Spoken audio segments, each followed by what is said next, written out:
until now, we've been working with differential equations and their solutions without explicitly defining the concept.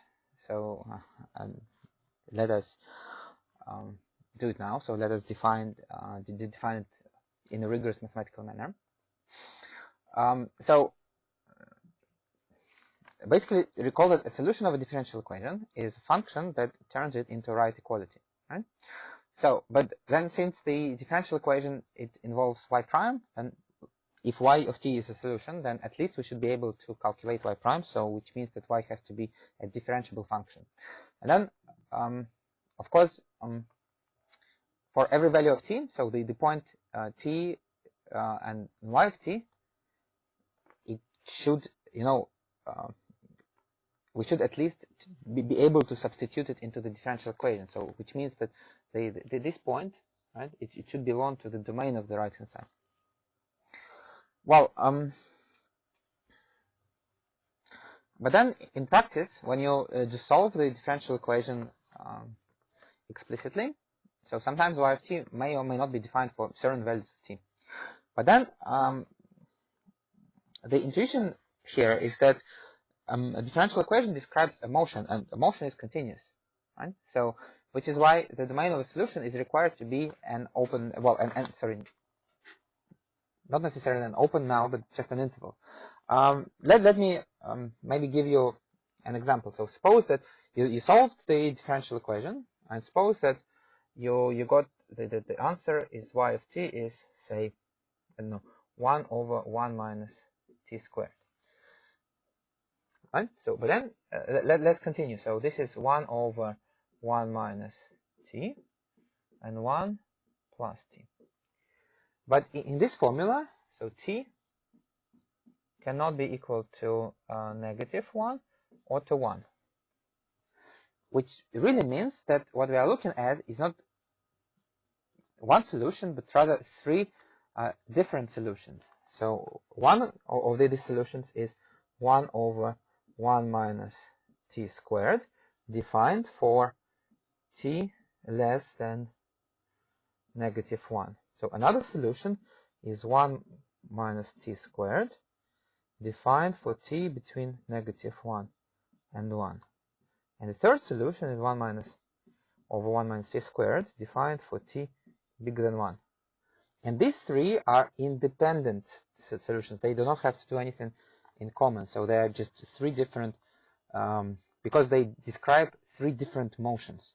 So one motion is defined when t is less than -1.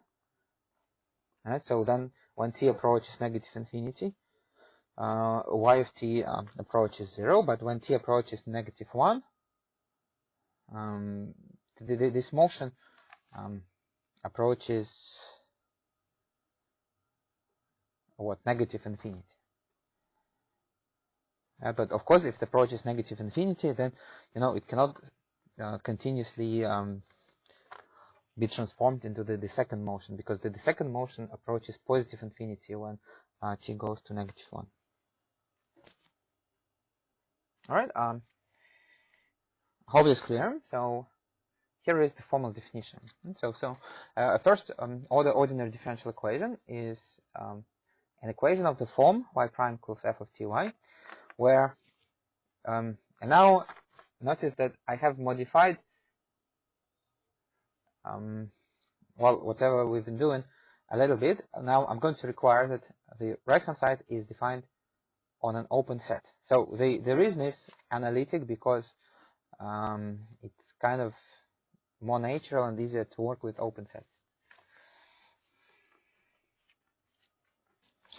So also note that usually we require that the right hand side has continuous partial derivatives unless otherwise specified. So we are going to see that the theorem of existence and uniqueness of solutions is only true, well, not only true, but it is true when the right hand side has continuous partial derivatives.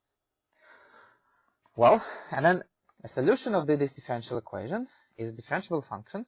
Again, it is required to be defined on an open interval. Right? So the right hand side of the differential equation is defined on an open set in the plane.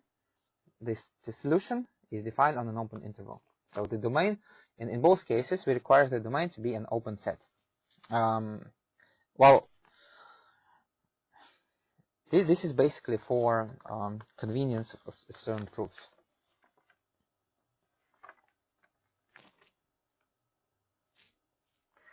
So let's go through a few examples. So here, the initial value problem, we can solve it explicitly, and we see that the domain of the solution is the whole real line, right? Because the right-hand side is defined for all values of t.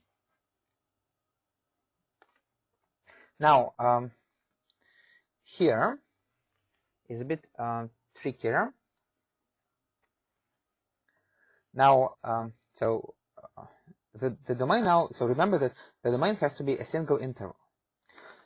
And if you look at the solution here, then you will see that the solution is undefined when t is 0, because so t cannot be equal, sorry, at 10 cannot be equal to 10, because if t is equal to 10, then we will have to divide by 0. So the right hand side will be 10 minus divided by 10 minus 10 to the power 10, but we cannot divide by 0, so this is not allowed, right? And since the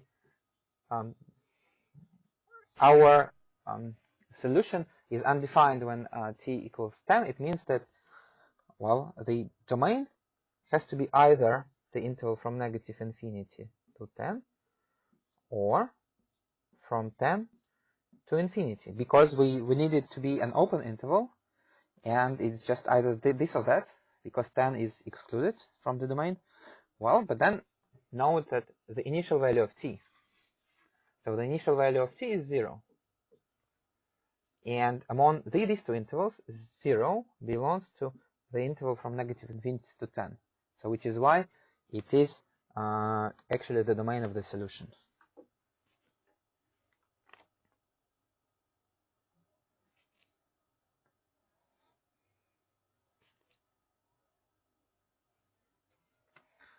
Well, here is one more example.